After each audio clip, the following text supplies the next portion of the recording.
ngarang nahan su hai ki bani hadi siok mo hai rak ke biren hai ba nu ba saktu ai na hai dra saktu ne na aduga de noi na taning daga kang khalak ta na hadi ki phazare na hadi noi na sam so khangzare da na biren hai ba nu ba saktu ne ai ba hadi ki phazare impan manung ga da saktu na wai chai de biren saktu da wai chai de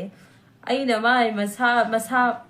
magi masak mun da khang da na saktu ne hai rak ba da noi na kang khalak ta na hadi ki phazare ne noi ge yamna noi na kaino taw ba noi gi pabung biren do masa magda lan yaw gi ai gi praja da si daga ai gi praja da so aga phambang ga tumi na lai ga da biren da na tre handa urang lan lai daga ma front line da la ka di masa mag kaino taw ga lan yaw ra ka di ngai da lai ra ma ni suk la ge lak ta ba do ơi mai tai ma cha sing noi kyam kuina biren gi moi them da lai ya hai no ha magi politics ya noi na kaino taw magi politics magi political power noi na kaino taw khali je nok nge sai ki no hai din ne biren gi makok tin ne kem khang de ne mana pa mi se kaino khang te ne noi mai tai ma cha lai mong hai imphan na noi imphan da pa li ma khai da ko ki ga kaino taw na hal ga landa na ga loi shi ba se ma le mana pa mi se khang bra mana pa mi si dia mai tai ma cha alai ang khai landa hanaraga ku ki ga taw na halaga loi shi la ma taw re se imphan de lai mong khai doi mai tai ma cha ni loi shi do ga kana pan hau na bu do ma na imphan tham mi se khang po de da ka sar nung sar da lai ba mi la bangladesh gi ra kai lai ba mi pan han da bu do ma na imphan ma nung se tham mi se adu ga ne noi na khang bra noi na biren gi mi ni ga ina kha ta taw ga biren gi hui biren gi mi nai oi la lai bi do noi khara khan dau he kai gi no hai ta ri ne hauji irang matam ni irang lai lan lai adu di lan ni kap na bani adu ga di lan theng nam ni na mi oi ma di chi ta bani noi shi ba su yai koi shi ba su yai maram di kap nam ni na khat nam ni na ama si du su ama si ga ni noi na hat ta so noi na akhoi na hat ta di noi na hat pa adu ni ne ba ama si daga ama si ba hai ba si ne ba adu duga noi na kaino tawraga biren gi mawa lawraga noi na kaino tawraga lan hawala ala ga noi na landa na bala ito adu du noi biren ma sa mak la kani hai na lak tram ni na mi ama na ma hu silli do adu da si di ba mi du ga ma yi nu pi du na phone tawrak pa da ma yi nu ngai ta ba ma na ka pa hai ba do akhoi su nu ngai ba di na te ko khangbra adu bu ye lan ni na ama si daga ama si bani adu di akoi kap na ba adu khot na bani na noi si da su asoi si ni koi si da su ama si da su ama si ga ni ba adu du na noi na akoi da tai na pham ni su phok phok te kai gi no hai ta de akoi se landa bani landa na bani kap na bani khot na bani adu du na ama si da si ba hai si ma hau sa ni adu du ga biren na ma sa mak la ka ni hai re ga ma lak ta ga noi ama na di ma hut sil le da na noi na sa na khang jau lan pham da si di ba mi ma khai se biren gi ma hut sil le ni hai ba se na sa na khang jau adu du ga more du ga irang haur i ba su kai gi haur i noi na sa mak na su khang dra adu gi di moi biren gi mi nai ba na kaino tawraga state force hajan da na yum mai habi da jo haura i do adu du ga ma ne noi ni ma ting pang bra ma ni kai lot khra ge ha ma na pa mi se laibak si da manipur man noi su mangai khoi su mangai hojik si di ba adu ga atna yek tho ga adu ga kaino tawraga si di ba mi mayam se anam mana ina kai ra khun ba mani si dam ni ina kai ra khun ba mi na matu laina noi na samak na su hai jai matu laina nupi ga koi da na yu thak ta kho ta ngau ra lai adu ga lai da ba khara na ta ga chaningai thakningai lai ta ba nong ma nong mai sur ga nom nga chai ba akhoi da di wai ni se khangbra adu na lai da ba masing khara na lan lai ra ga haji irang laina ra ga akhoi yang ware akhoi smai tawre na akhoi sina pukning sina pen da ba ka ya du ga akhoi je lan pham da theng na re na la ini ba adu duga adu karak tu da khara ina khun ba hai dare moi gi ina khun ba political members so ayo ne moi gi imung di mi shi ra ba moi lan ka pa yaw ra ba noi na sana khan jaw kai gi no hai dare di si hoji ki irang mayam se political member gi ne ba moi gi politics ki matung du da amaga lan da na han ba se moi gi politics ne ba adu duga politics की मोई की power की matang da moi na kai no toraga meitai noi sida moi them toraga landa na halaga noi lairaba macha natraga noi gi ima ibien kaya mabung mokpa sidana aduduga angang kaya no mama mapa lai khidraba mayam lai aduduga singi du noi na sana kem khanjadraba ba noi na kuki na hatpi re na noi na sau rai ba ko noi gi thamoi du da mai chak chai ba ko adu noi na siri ba maram do hana khando ba kai gi no kuki khoi na kai no separate administration pa mi se noi na maram di roi khangni kuki len hai ba jat se kuki len hai ba ma pham si di lei khra ba pot ne ba kai gi no hai ta di akhoi na kuki len ta le se noi imphan manung da na te ba khangbra akhoi na lei ri ba akhoi na ta ri ba jaga du da na akhoi na kuki len pa mi se khangbra adu kuki len je noi na je lei ha bi noi na samak na su khangi maming di pal la roi ha mi amana matu lai na matu ama lon ge khan da na khallaga pusan mading am da ba legalize gi oi da ba mi na su loi khangna ba noi na su khangi akhoi na su khangi matu di oi re hai ba di khangi adu bu lo san dam ni na phong na hai dok ta wa le ba adu mai ne kukilen hai ba sa lai ba di lai ye ba ko maram di kukilen tan gira ta loi dra akhoi na hojik ta le ba kukilen ta le ba ma pham se district mayam se hana su kuki akhoi na dum ta ba ma pham ne ba akhoi na ta le se noi na je adoi su adum lai te ba kai gi no hai te kuki akhoi na lai pham do recognize PBU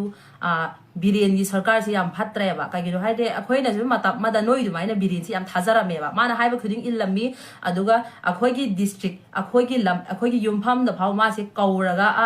taram nok charaga kai no yam ikai khum na ba ulam ba ne ba adu de gi ma gi politics ma yam ma gi mabuk phat ba yam se ura kan da akhoi na pa mak ta ba ne ba pa mak ta ba gi akhoi na biren sarkar makha da paning dre lining dre hai na separate nation pa me hai na nizab ne ba adu duga kai gi no ma na pa mak tra ma na pining dre se ma gi political power do lose oi ni pa khatana mai tai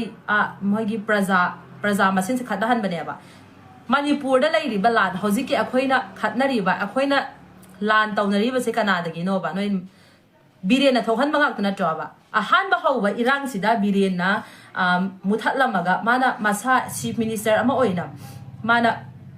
masagi tawpham thokpa tawramadi hoji irang se thoklam ga dra ba mi kaya siram ga dra ba suksi ba mi mayam suksi ri ba mayam se siram ga dra ba noi na sira ga khoi noi pute khoi na sira noi sunu ngai pute hai di siri ba mi se sira di ima icha isu na traga ibung ipa aduga ima iche sira ga kanam da nungai pute ba maram di noi sumi oi ba ne khoi sumi oi ba mane ba siri ba mi se na kanam da nungai ba phau pute ba atu duga noi na noi gi enemy real enemy noi gi noi na le pham do yeng da na ku ki khoi da kan na tai na re ba noi na tai ma pham do hana khan do ba khambra political sing gi politics ki mi sing je na moi gi plan da noi na moi gi lan da noi na thur ga lai ja adu do hana khal lo ba noi gi enemy na hai na khal ba noi gi enemy oi na khan ba do phajana khan do tung na di noi gi enemy oi ram na ba su yai noi na yam na respect to za ba noi na ta nang gi enemy do yam lak na lai ba di na te noi na khangja da ba mi do nang gi enemy oi pham thok te ba nang won da lai ri ba nang na sak mun na khangi ba mi do adu du na nang gi enemy ni hana khal lo ba kai gi no hai ta re biren na ma gi ai gi praja si ga ai gi praja da so aga ai kari su to da na lai thoka da ba biren do na tre adu du ga ma kari tawra ga ba mi ana asi yawni landa mai mahuta mi mai mahut silla mi sirani adu do nga laga asi ba hang bala kani nungai te khote na matung da ma kai to birage noi gi ha adu di ai di yam sang na hai ro ge kai no hai ta di maram su noi na sana loi khangjai adu duga lan gi maram su loi khangjai hojik sina ne akhoi na pam ba ji atai na te akhoi hat na se phuna se ado kap na se hai ba di akhoi kem hai di ko hojik sina noi na la ga noi biren gi matung illa ga la ga ne lan haura adi akhoi di we never give up we don't yield kai no hai ta di kuki akhoi di ne surrender suk tau to rai akhoi na pam ba akhoi gi phamam thok ko phang ri phau akhoi surrender suk tau to rai si se noi na sana khangjau aduga akhoi na si phang ba da noi da sola ka da ba sunate akhoi na pam si biren hai ba chief minister ni kai na magi matik cha da ba biren gi makha da lai ning de hai ga akhoi na separate administration pa mi se noi na si ya bi ra ta ra di irang se thoi kai ke no hai ni noi na irang thokla aga noi na lan tau ba hora lan la aga aduga si de ba di noi na si ga ni kai ke no hai ta ri akhoi gi de ne ꯍꯣꯏ ꯃꯇꯥꯡꯗꯨꯗꯤ ꯑꯩꯈꯣꯏ ꯁꯤꯔꯝꯕꯁꯨ ꯌꯥꯏ ꯁꯤꯕ ꯃꯇꯝꯁꯨ ꯂꯥꯛꯀꯅꯤ ꯑꯗꯨ ꯑꯣꯏꯔꯁꯨ ꯅꯣꯏꯅ ꯁꯤꯕꯗꯨ ꯅꯣꯏꯅ ꯑꯗꯨꯝ ꯍꯦꯟꯗꯣꯏꯅꯦ ꯈꯪꯕ꯭ꯔꯥ ꯀꯨꯀꯤ ꯍꯥꯏꯕ ꯖꯥꯠꯁꯦ ꯅꯣꯏꯒꯤ ꯅꯥꯇꯤꯛꯁꯨ ꯅꯠꯇꯦ ꯑꯗꯨ ꯈꯪꯖꯧ ꯀꯩꯒꯤꯅꯣ ꯍꯥꯏꯗꯤ ꯏꯄꯥ ꯏꯄꯨꯗꯒꯤꯅꯦ ꯑꯩꯈꯣꯏꯁꯦ ꯂꯥꯟꯗ ꯑꯣꯏꯒꯦꯔꯥ ꯀꯩꯒꯤ ꯑꯣꯏꯒꯦꯔꯥꯅꯦ ꯑꯩꯈꯣꯏꯒꯤ ꯊꯃꯣꯏꯁꯦ ꯅꯣꯏꯗꯁꯨ ꯄꯥꯟꯐꯝ ꯊꯣꯛꯇꯦ ꯅꯣꯏꯗꯁꯨ ꯀꯩꯅꯣ ꯇꯧꯕ ꯌꯥꯔꯣꯏ ꯑꯗꯨꯒꯤꯅꯦ ꯀꯩꯗꯧꯉꯩꯗꯁꯨ ꯑꯩꯈꯣꯏ ꯁꯔꯦꯟꯗꯔ ꯇꯧꯔꯣꯏ ꯑꯗꯨꯗꯤ ꯅꯣꯏ ꯏꯔꯥꯡꯁꯤꯗ ꯋꯥꯔꯦ ꯊꯛꯅꯤꯡꯉꯥꯏ ꯏꯁꯤꯡ ꯂꯩꯇ꯭ꯔꯦ ꯆꯥꯅꯤꯡꯉꯥꯏ ꯂꯩꯇ꯭ꯔꯦ ꯅꯠꯇ꯭ꯔꯒ ꯁꯤꯡ ꯋꯥꯅꯨꯡ ꯋꯥꯔꯦ ꯍꯥꯏꯔꯗꯤꯅꯦ ꯐꯖꯅ ꯀꯩꯅꯣ ꯇꯧꯅꯔꯁꯦ ꯅꯣꯏ ꯕꯤꯔꯦꯟꯗꯣ ꯄꯤꯊꯣꯔꯛꯑꯣ ꯑꯗꯨꯗꯨꯒ ꯑꯩꯈꯣꯏꯒꯤ ꯐꯝꯐꯝ ꯊꯣꯛꯄꯗꯣ ꯄꯤꯔꯛꯑෝ ꯑꯗꯣ ꯑꯩꯈꯣꯏꯅ ꯗꯤꯃꯥꯟ ꯇꯧꯖꯕ ꯕꯤꯔꯦꯟꯒꯤ ꯁꯔꯀꯥꯔ ꯃꯈꯥꯗ ꯂꯩꯅꯤꯡꯗ꯭ꯔꯦ ꯑꯩꯈꯣই ꯁꯤ ꯄꯥꯝꯃꯦ ꯑꯗꯨꯒ ꯑꯩꯈꯣꯏ ꯁꯤ ꯄꯤꯔꯝꯕꯣꯅ ꯑꯩꯈꯣꯏꯗ ꯅꯤꯖꯕꯁꯦ ꯑꯩꯈꯣꯏꯒꯤ ꯂꯝ ꯐꯝꯐꯝ ꯊꯣꯛꯄꯁꯦ ꯔꯤꯀꯣꯒꯅꯥꯏꯖ ꯇꯧꯕꯤꯌꯣ ꯁꯤ ꯄꯤꯕꯤꯌꯣꯅ ꯑꯩꯈꯣꯏꯅ ꯍꯥꯏꯔꯤꯁꯦ ꯅꯣꯏꯅ ꯄꯤꯕ ꯇꯥꯔꯗꯤ ꯂꯥꯟꯁꯦ ꯂꯣꯏꯁꯟꯅꯔꯁꯦ ꯅꯣꯏꯁꯨ ꯋꯥꯔꯦ ꯑꯩꯈꯣꯏꯁꯨ ꯋꯥꯔꯦ ꯁꯤꯅꯦ ꯑꯩꯅ ꯍꯥꯏꯅꯤꯡꯉꯤꯁꯦ ꯑꯗꯨꯗꯨꯒ ꯀꯔꯤꯒꯨꯝꯕ ꯑꯩ ꯍꯥꯏꯒꯦꯁꯦ ꯀꯔꯤꯒꯨꯝꯕ ꯅꯣꯏꯅ ꯕꯤꯔꯦꯟꯒꯤ ꯃꯇꯨꯡ ꯏꯜꯂꯒ ꯕꯤꯔꯦꯟꯒꯤ ꯍꯨꯏ ꯑꯗꯨꯝ ꯑꯣꯏꯒꯦ ꯍꯥꯏꯔꯒ ꯅꯣꯏ ꯑꯔꯥꯝꯕꯥꯏ ꯇꯦꯡꯕꯗ ꯀꯔꯤ ꯀꯔꯥ ꯍꯥꯏꯔ ꯅꯣꯏꯗꯨꯅ ꯕꯤꯔꯦꯟꯒꯤ ꯃꯈꯥꯗ ꯑꯗꯨꯝ ꯂꯩꯖꯒꯦ ꯕꯤꯔꯦꯟꯅ ꯍꯥꯏꯕ ꯑꯗꯨꯝ ꯏꯜꯂꯒꯦ ꯁꯤꯔꯁꯨ ꯍꯤꯡꯉꯁꯨ ꯕꯤꯔꯦꯟꯒꯤ ꯃꯤꯅꯥꯏ ꯑꯗꯨꯝ ꯑꯣꯏꯔꯒꯦ ꯍꯥꯏꯗꯤ ꯑꯗꯨꯝ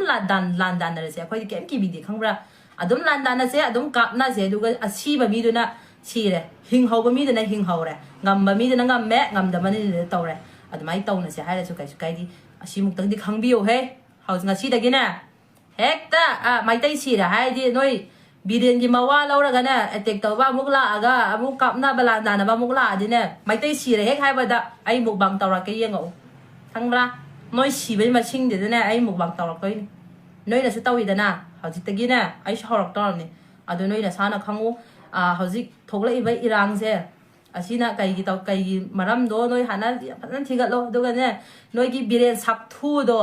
ꯁꯛꯊꯨꯒꯤ ꯃꯈꯥꯗ ꯂꯩꯔꯤꯉꯩꯈꯩꯅꯦ ꯅꯣꯏꯗꯤ ꯀꯩꯝ ꯆꯥꯎꯈꯠꯂꯔꯣꯏ ꯈꯪꯕ꯭ꯔꯥ ꯀꯩꯒꯤꯅꯣ ꯍꯥꯏꯇꯥꯔꯗꯤꯅꯦ we don't want ꯕꯤꯔꯦꯟ ꯀꯩꯒꯤꯅꯣ ꯍꯥꯏꯔꯗꯤꯅꯦ ꯃꯥꯏ ꯃꯁꯥꯒꯤ ꯆꯤꯐ ꯃꯤꯅꯤꯁꯇꯔ ꯑꯣꯏꯅ ꯃꯥꯅ ꯃꯁꯥꯅ ꯍꯥꯏꯔꯤꯁꯦ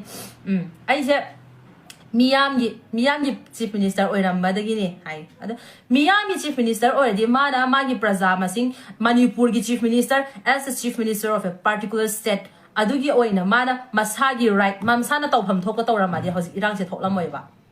ꯈꯪꯕ꯭ꯔꯥ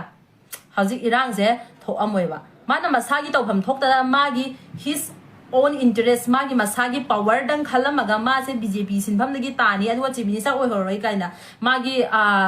ꯀꯣꯛꯇꯣ ꯃꯥꯒꯤ ꯄꯣꯂꯤꯇꯤꯀꯦꯜ ꯄꯋꯔ ꯄꯥꯝꯕꯒꯤ ꯀꯣꯛꯇꯣ ꯑꯗꯨꯗ ꯀꯩꯅꯣ ꯇꯧꯔꯒ ꯍꯥꯟꯅꯗꯤ ꯁꯤꯚꯤꯜ ꯋꯥꯔꯁꯨ ꯑꯣꯏꯔꯝꯗꯦꯕ ꯈꯪꯕ꯭ꯔꯥ ꯁꯤꯚꯤꯜ ꯋꯥꯔꯁꯨ ꯑꯣꯏꯔꯝꯗꯕꯗꯣ ꯃꯥꯒꯤ ꯀꯣꯛꯇ ꯁꯤꯖꯤꯟꯅꯔꯒ ꯁꯤꯚꯤꯜ ꯋꯥꯔ ꯑꯣꯏꯍꯜꯂꯤꯅꯦꯕ ꯍꯧꯖꯤꯛꯇꯤ ꯀꯅꯥꯅ ꯁꯣꯛꯏ ꯀꯅꯥꯅ ꯋꯥꯏ ꯑꯩꯈꯣꯏ ꯂꯥꯏꯔꯕ ꯃꯆꯥ ꯑꯗꯨꯒ ꯅꯣꯡꯃꯒꯤ ꯆꯥꯅꯕ ꯊꯛꯅꯕ ꯅꯣꯝꯃꯒ ꯇꯧꯔꯤꯕ ꯃꯤꯁꯤꯡꯁꯤꯅ ꯋꯥꯏꯅꯦꯕ ꯑꯗꯨ ꯅꯣꯏ ꯅꯁꯥꯅ ꯈꯟꯖꯧ ꯑꯗꯨꯗꯨꯒ ꯍꯥꯟꯅ ꯃꯨꯟꯅ ꯈꯟꯊꯧ ꯅꯣꯏ ꯁꯥꯎꯔꯛꯇ꯭ꯔꯤꯉꯩꯗ ꯅꯣꯏꯅ ꯃꯩ ꯍꯧꯅ ꯀꯨꯀꯤꯗ ꯇꯥꯏꯅꯔꯤꯉꯩ ꯃꯍꯨꯠꯇꯨꯗꯅꯦ ꯅꯣꯏꯒꯤ ꯀꯥꯔꯛꯇ ꯍꯥꯟꯅ ꯌꯦꯡꯊꯣꯛꯑꯣꯕ ꯅꯣꯏꯒꯤ ꯄꯣꯂꯤꯇꯤꯀꯦꯜ ꯃꯦꯝꯕꯔꯁꯤꯡꯒꯤ ꯅꯣꯏ ꯑꯆꯧ ꯑꯁꯥꯡꯁꯤꯡ ꯅꯣꯏ ꯂꯩꯕꯥꯛ ꯃꯄꯨ ꯍꯥꯏꯔꯤꯕꯁꯤꯡꯁꯨ ꯐꯣꯂꯣ ꯇꯧꯐꯝ ꯊꯣꯛꯄ꯭ꯔꯥ ꯅꯣꯏꯒꯤꯗो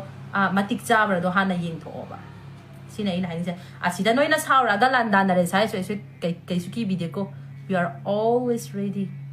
landana se dum si dir phau dum tawna se ai so koi di ngam gani we never yield we don't give up we don't surrender that's who we are akhoi gi na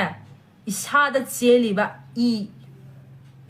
drop ama khak su cheling kai ne koi di surrender su to re si noi khangjau